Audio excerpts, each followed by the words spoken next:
Bonsoir à toutes et à tous et bienvenue sur Monaco Info et merci de nous rejoindre pour le journal.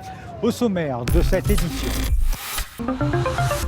Sorti d'un livre consacré au personnel du Palais Princier, il est l'œuvre de deux photographes bien connus en principauté. La Fondation Prince Albert II reçoit le soutien d'un nouvel adhérent dans le cadre de sa politique d'amélioration environnementale. L'opérateur Monaco Télécom adhère à la charte sur le bois. Monaco revêt ses habits de fête. Comme chaque année à pareille époque, le port accueille le traditionnel village de Noël. Forte mobilisation pour le Téléthon Monaco. Pour obtenir plus de dons et éviter les caprices de la météo, le village s'est installé cette année à l'auditorium Régnier 3. Le Focus Info ce soir est consacré à la mission économique du MEB qui s'est rendue à Séoul en Corée du Sud. Mais avant de développer tous ces titres, un joyeux anniversaire aux enfants du prince Albert II et de la princesse Charlène. Le prince héréditaire Jacques et la princesse Gabriella fêtent aujourd'hui leurs 5 ans. Lors de la fête nationale de Monaco, ils avaient fait une apparition remarquée aux fenêtres du palais. Le prince Jacques avait revêtu pour la première fois la tenue des carabiniers. Et pour cet anniversaire, la princesse Charlène s'est rendue ce matin à la maternité du CHPG où sont nés le prince Jacques et la princesse Gabriella. Et forcément, des souvenirs inoubliables pour la princesse Charlène. It brings back a lot of emotions and memories they're 5 years old today, and I can't believe how the time has passed so quickly.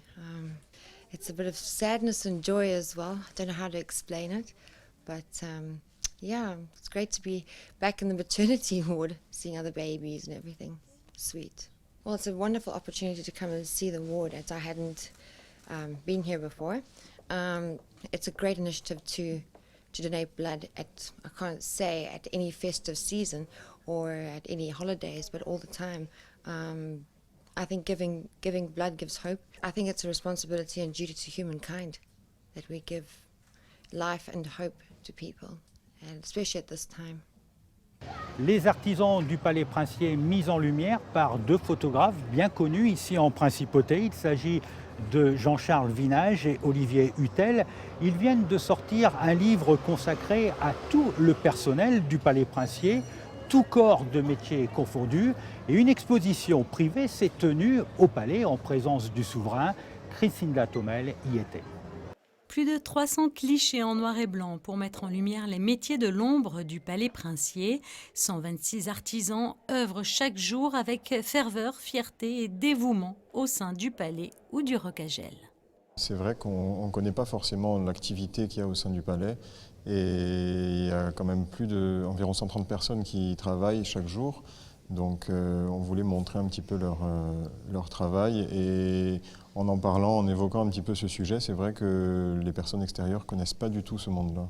On se connaît déjà depuis quelques années, on fait le même travail de photographe, on est aussi avant tout amis, donc ça a été facile, on est très complémentaires et on a pu justement, en travaillant sur un même sujet, faire des images totalement différentes, justement de par cette complicité que nous avons l'un avec l'autre.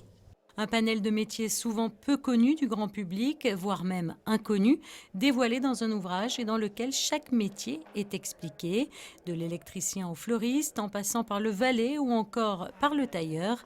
Cette mise en valeur de son personnel est très appréciée par le souverain.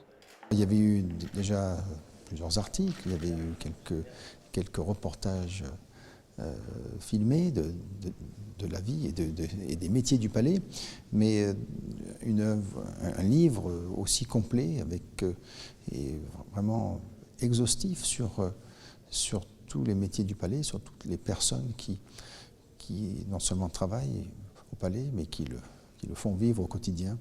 Je suis très touché et très reconnaissant. Un ouvrage pour mettre en valeur certes le personnel du Palais Princier, mais aussi l'artisanat. Un ouvrage qui a été tiré à 3000 exemplaires. Pour l'heure, difficile de se procurer ce livre. 2700 exemplaires étant réservés pour les protagonistes et le service d'honneur du Palais Princier, ou encore faisant l'objet de cadeaux dans le cadre d'échanges diplomatiques. Monaco s'engage contre la déforestation avec la charte sur le bois. Une initiative du gouvernement princier et de la Fondation Prince Albert II. L'objectif est de sensibiliser les entreprises à favoriser une utilisation responsable des produits du bois.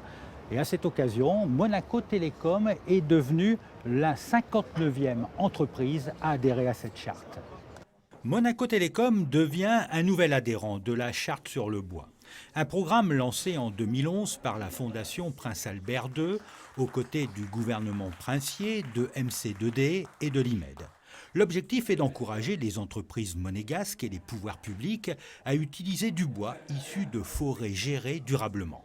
Lutter contre la déforestation s'avère un enjeu majeur.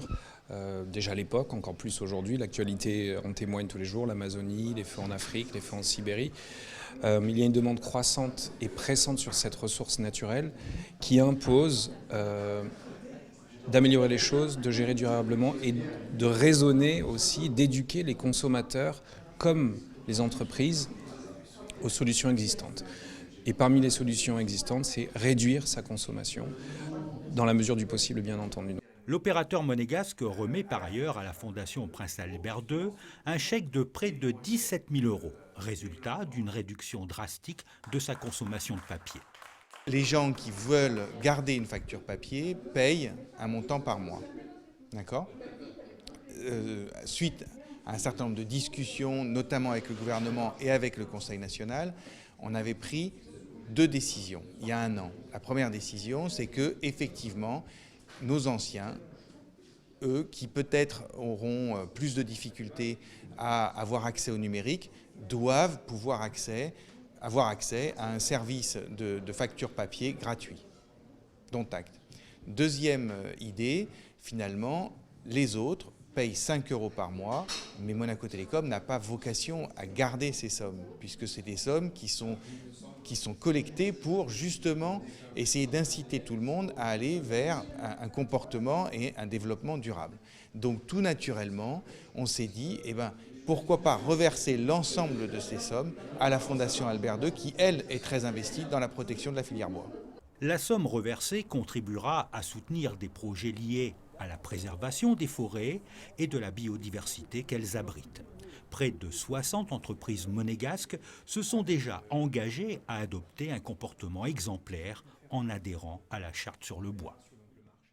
Après la foire attraction, le port Hercule accueille de nouvelles animations tout au long de ce mois de décembre et début janvier. Vous le voyez derrière moi, le traditionnel village de Noël vient d'ouvrir ses portes et Patricia Navarro nous y emmène. Il y a les incontournables, la grande roue et la patinoire, les chalets gourmands aussi. Et puis il y a des nouveautés qui réjouiront autant les enfants que les parents, comme ce manège en forme de sapin. Le village de Noël 2019 a ouvert ses portes sur le port Hercule. L'inauguration a eu lieu en présence du prince Albert II et de son Altesse royale la princesse de Hanovre. Ce lieu convivial rencontre toujours beaucoup de succès en cette période. Il fête cette année son 20e anniversaire. Cette année, pour les 20 ans, nous avons fait un petit clin d'œil pour l'inauguration avec des petits ballons pour bien préciser que c'est la 20e année.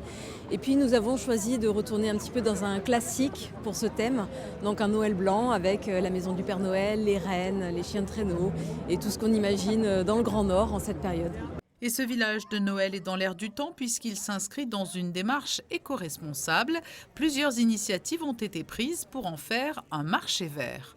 Comme l'année dernière, évidemment, nous avons 400 sapins sur le village de Noël et en collaboration avec les SEMA, ces sapins vont être récupérés dès début janvier pour faire des composts, donc c'est très important. La deuxième action, qui est une action vraiment nouvelle, ce sont les éco-verts. Alors moi je dis plutôt les éco-com, les éco-verts. Donc c'est une manifestation publique avec des éco-verts. Donc les personnes pourront prendre un verre qui est vraiment à l'image du village de Noël. Et une caution de 1 € sera demandée. Et la personne a 2 possibilités après avoir consommé. Ou il garde son éco-vert, ou sinon il le rend et sa caution de 1 € est rendue. Une autre nouveauté également, ce sont les éco-cendriers. Les éco-cendriers, donc ça permet de récupérer des mégots et de les recycler. Et tous les éco-cendriers après donc, cette manifestation, seront placés sur les différents sites municipaux, marché de la Condamine, sur tous les services municipaux, tous les sites municipaux. Le chauffage des différents points de restauration sera également alimenté par un biogaz 100% durable à base de blé et betterave notamment. Enfin, la sécurité est l'une des préoccupations majeures de la mairie qui a protégé les accès au village et mis en place des contrôles et fouilles à chacune des entrées pour assurer au public de profiter de ce village de Noël en toute sérénité. Cette année encore, vous avez été nombreux à vous rendre sur les manifestations du Téléthon. La France tout entière s'est mobilisée pour que chaque malade ait une chance d'avoir un traitement. À Monaco, une nouveauté cette année, le village s'est installé non pas sur le port Hercule, mais à l'auditorium Régnier 3, afin d'éviter les caprices de la météo et donc par conséquent obtenir le plus de dons possible. Monaco Info était au cœur de la manifestation. Il existe près de 6 000 à 8 000 maladies rares qui concernent 3 millions de personnes en France aujourd'hui. Une personne sur 2 000 en moyenne est touchée par une maladie dite rare, souvent en situation de handicap lourde. Ces personnes attendent beaucoup des thérapies géniques.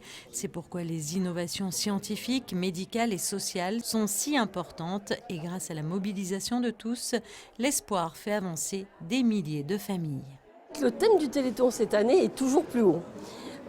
Nous souhaitons faire participer les enfants et nous avons donné à toutes les écoles cette maquette de cubes que tous ont construit et viennent petit à petit les poser avec de jolis messages que vous avez probablement filmés. Et nous avons ce premier cube qui a été mis par notre souverain hier et nous sommes très heureux. Donc l'idée c'est de monter toujours plus haut et que le maximum de personnes viennent faire leur cube ou l'amènent de la maison et construisent la tour du Téléthon. Et lors de cette nouvelle édition monégasque, pour soutenir les malades, une course à vélo à laquelle participait le ministre d'État, Serge Tel, était même lancée samedi depuis la Turbie. Et si cette année, le village du Téléthon a pris ses quartiers à l'auditorium Régnier 3, les pompiers, quant à eux, accueillaient petits et grands sur le port Hercule. L'occasion de monter à la grande échelle, d'essayer le casque des soldats du feu ou encore de se défouler sur un parcours de skate improvisé. Quelques mètres plus loin, dans le village, les visiteurs pouvaient assister à des cours de yoga, des ateliers de bonsaï ou encore acheter des vêtements, jouets, décorations de Noël et même des arbustes. C'est une initiative mise en place depuis très longtemps et pas que par les scouts de Monaco. C'est quelque chose qui est en rapport avec le Téléthon depuis beaucoup de temps. On achète un arbre et cet arbre-là, il va être, on va dire, l'arbre de celui qui l'a acheté. Donc c'est le parrain de l'arbre, celui qui l'achète. Et donc cet arbre-là, on le plante et c'est un peu, on va dire, l'enfant de celui qui l'a acheté pour 15 €. Et on reboise des forêts donc, avec ces arbres. Alors ici c'est l'association La Goutte d'eau. Nous sommes 5 et on travaille toute l'année. On est des mères Noël pour toute l'année. On travaille, on fait des ateliers une fois par semaine et on crée tout ce qui est là. Tout ce que vous avez ici, les couronnes, les centres de table, les crèches, etc. Nous c'est le centre de l'APEM, donc l'association des parents d'élèves de Monaco. Donc on a récupéré auprès des parents d'élèves beaucoup de vêtements d'enfants, de jouets, d'articles de puériculture. Voilà, donc on a un stand extrêmement fourni. Les parents ont été très généreux. C'est une cause qui me paraît essentielle. On est tous parents et la première chose plus importante, c'est la santé des enfants. Financé par les dons du Téléthon, aujourd'hui une trentaine d'essais cliniques concernent les maladies rares des muscles, de la vision, du sang, de la peau ou encore du cerveau. De belles victoires puisqu'on est au niveau des thérapies géniques. Cette année, une victoire sur la neurofibromatose, qui est une maladie neuromusculaire, où une petite fille qui a été traitée a dépassé l'âge de 4 ans et vit tout à fait normalement, alors que ce sont des enfants dont 95% n'arrivent pas à l'âge de 2 ans. Une seule injection de gène et l'enfant est sauvé. Voilà. Donc on est au niveau des victoires. 40 thérapies ont été trouvées. Il va falloir continuer dans cette voie pour toutes les maladies génétiques. Donateurs, bénévoles, partenaires et une mobilisation sans faille tous les ans qui permet de faire avancer la médecine. Cette année, ce sont 74 569 212 € qui ont été récoltés en France dans l'espoir qu'un jour chaque malade ait sa chance d'avoir un traitement. Le reste de l'actualité en présent, c'est en bref et c'est avec Alexandra Pani. Le Monaco Ambassadors Club célébrait Noël à l'hôtel de Paris à l'occasion de son traditionnel gala de fin d'année. Parmi les personnalités de la principauté présentes lors de cet événement, le ministre d'État Serge Tel. Et du côté du chapiteau de Fontvieille avait lieu samedi la 50e kermesse œcuménique, un rendez-vous toujours très attendu par les amateurs de bonnes affaires, l'occasion de dénicher des petits cadeaux de Noël tout en œuvrant pour une bonne cause. Direction la Corée du Sud et Séoul plus précisément, où la nouvelle mission économique du Monaco Economic Board s'est rendue la semaine dernière, l'occasion pour les entrepreneurs monégasques de découvrir le monde des affaires coréen, placé sous le signe de l'ère numérique. Vanessa Dessy et Serge Prémont ont accompagné cette mission.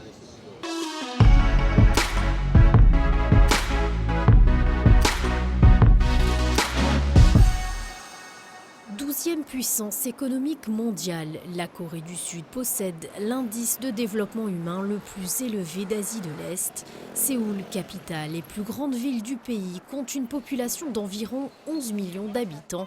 Elle est siège des plus grandes entreprises coréennes comme Samsung, LG ou encore Hyundai. La Corée du Sud a connu ces dernières années une phase spectaculaire de croissance et d'intégration dans l'économie mondiale moderne. C'est une économie qui s'est construite vraiment à force de beaucoup de courage, de beaucoup de travail, de beaucoup de résolution au cours de ces décennies passées. Donc ça leur a permis d'avoir aujourd'hui une position qui est extrêmement forte dans un certain nombre de secteurs. Ils sont très bien connus puisque les industries coréennes sont avant tout des industries exportatrices. Même si aujourd'hui, parce qu'il y a des guerres commerciales, parce que les relations entre la Chine et les États-Unis ne sont pas très bonnes sur le plan commercial, même si aujourd'hui l'économie coréenne souffre un petit peu donc de cette mauvaise conjoncture sur le plan commercial. C'est justement en plein cœur de la capitale du pays, du matin calme, que s'est tenue la dernière mission économique du Monaco Economic Board, organisée par la Chambre de commerce monégasque en partenariat avec la Chambre de commerce et d'industrie franco-coréenne. Différentes entreprises monégasques avaient fait le déplacement afin de connaître mieux le marché coréen. Eximol est une entreprise qui crée des ingrédients actifs pour la cosmétique. Nous sommes présents dans le monde entier. Nous sommes présents en Corée depuis 25 ans à peu près. C'est un marché très important et qui devient de plus en plus important. La Corée, depuis quelques années, est le secteur d'où viennent les idées majeures dans la cosmétique. Donc on devait être ici. C'est un marché très très important. Et puis montrer qu'à Monaco, il y a une industrie propre, une industrie à haute valeur ajoutée. Et que malgré la taille du pays, on a notre rôle à jouer dans le monde. Nous sommes brokers d'assurance. Effectivement, au travers de toutes ces nouvelles technologies, je n'ai pas pu effectivement vous mettre en avant tous nos domaines d'expertise en assurance, mais là je pense en l'état au risque cyber lié à toutes ces nouvelles technologies et encore une fois c'est une niche d'expertise que nous avons développée au sein de Suisse Courtage de façon à accompagner les sociétés dans leur développement à l'international, donc des sociétés qui seraient en Corée avec un développement vers l'Europe ou ailleurs, et à l'inverse, des sociétés qui seraient basées à Monaco ou en Europe avec une activité vers la Corée. C'est de l'import-export d'huile d'olive et on a développé aussi de nouveaux produits qui sont les olives. Donc les olives, on fait pas mal d'olives, donc les olives vertes et les olives noires. Également farcies avec différents ingrédients comme le piment, le citron, les amandes et autres. Donc c'est un marché qui se développe dans plusieurs pays. Donc c'est la raison pour laquelle on est en Corée du Sud. Et on espère justement pouvoir avoir un pied en Corée du Sud et développer notre marque en Corée du Sud. Et je pense que c'est un marché intéressant parce que les Coréens adorent les produits haut de gamme et adorent aussi les produits les produits qui sont très bons pour la santé, et l'huile d'olive est très bon pour la santé, donc les Coréens adorent ce type de produits, ils adorent le cosmétique, ils adorent la mode, mais nos produits peuvent les intéresser et c'est la raison pour laquelle aujourd'hui on est en Corée du Sud. La société Siam Sedap est une société qui est basée à Monaco depuis plus de 70 ans. On fabrique 2 types de produits, des films alimentaires pour l'industrie, notamment des yaourts et des produits laitiers. Et la société Siam fabrique des systèmes de chasse d'eau, des abattants, tous les produits qui s'installent dans l'espace toilette. Ce premier déplacement de la société Siam Sedap avec le MEB, ça a été un choix parce que nous avons un site de production au Vietnam notamment. Et dans cette région du monde, la Corée est encore une terra incognita pour notre société. Et c'est l'occasion, avec notre site de production Siam au Vietnam, de nouer des contacts avec des distributeurs, avec des sociétés innovantes ici en Corée. À cette occasion, le MEB et les chambres de commerce franco-coréennes et coréennes ont signé différents mémorandums d'accord. Il y a beaucoup de valeurs communes et surtout, il y a aujourd'hui la réunion, c'est de mieux se connaître, c'est d'apprendre à se connaître et à partir de là, de développer des opportunités. Nos amis coréens sont très ouverts. Ils s'intéressent à tout, c'est des gens curieux. C'est pour ça qu'on me demande souvent en tant que président de chambre, mais quels sont les secteurs porteurs en Corée? Je dis tous, parce que ce qui intéresse nos amis coréens, c'est quelqu'un qui arrive avec des solutions originales. Et ils sont ouverts au partenariat, et on serait heureux d'inclure Monaco dans cette espèce de nouvelle communauté de pays qui partagent beaucoup de choses ensemble et qui essayent de développer leurs économies, leurs actions de manière indépendante par rapport aux grands blocs unilatéraux qui pratiquent l'unilatérisme dans ce monde. En charge de mettre en œuvre la transformation numérique en principauté, Frédéric Ginta a profité de cette mission afin de rencontrer de hautes personnalités telles que l'ancien secrétaire général des Nations Unies Ban Ki-moon, mais aussi de potentiels partenaires. I was very impressed with the passion they have and their vision is J'ai été très impressionné par la passion de cette vision commune. Je pense que nous avons vraiment besoin d'échanger nos idées et nos succès entre nos deux pays. C'est un véritable challenge. Monaco détient la meilleure solution pour son pays et sa population. Monaco can find the best solution for the country and for the people. Le lendemain s'est déroulé le Forum de l'innovation qui a permis aux différents acteurs économiques monégasques de découvrir les clés de la réussite coréenne. Des experts étaient venus débattre autour de la stratégie de rupture, la transformation numérique et de l'écosystème des startups. On travaille dans le développement de Wave Energy Converters. Donc on génère de l'électricité à partir de l'énergie des vagues, donc de la mer. Donc actuellement, on a plusieurs projets, dont en France, mais surtout en Asie du Sud-Est, au Sri Lanka, en Indonésie et au Vietnam, donc pour pouvoir générer de l'électricité qui est complètement, aucune émission de CO2. C'est même moins que le solaire et l'éolien. Depuis 3 ans, j'ai créé Cocoons.com, qui est une plateforme de crowdfunding et d'incubation de produits. Donc ce qu'on fait, c'est ce que Kickstarter peut faire au niveau international. On propose des produits qui viennent soit de notre entreprise, soit d'entreprises tierces. On les pose sur les plateformes, on lève des fonds et ensuite on distribue ces produits de manière massive à toutes les personnes qui ont apporté les fonds. C'est assez intéressant puisque notre business model, puisqu'on fait de l'incubation de produits, c'est d'essayer de trouver des designs et d'avoir quelque chose de participatif pour que l'ensemble de la population et l'ensemble des populations puissent développer leurs propres produits. Donc effectivement, ce que j'aimerais voir, c'est qu'un Monégasque demain ou un Français demain puisse nous apporter un design que nous, on voit du potentiel. Ce qu'il faut savoir, c'est que c'est la communauté elle-même qui va voter sur les produits qu'elle va préférer et qu'ensuite, ce petit design monégasque, par exemple, puisse arriver ici en Corée et être commercialisé en Corée. Ce forum économique à Séoul aura permis de bénéficier des opportunités liées aux différentes entités numériques monégasques et coréennes. C'est un excellent bilan sur tous les niveaux.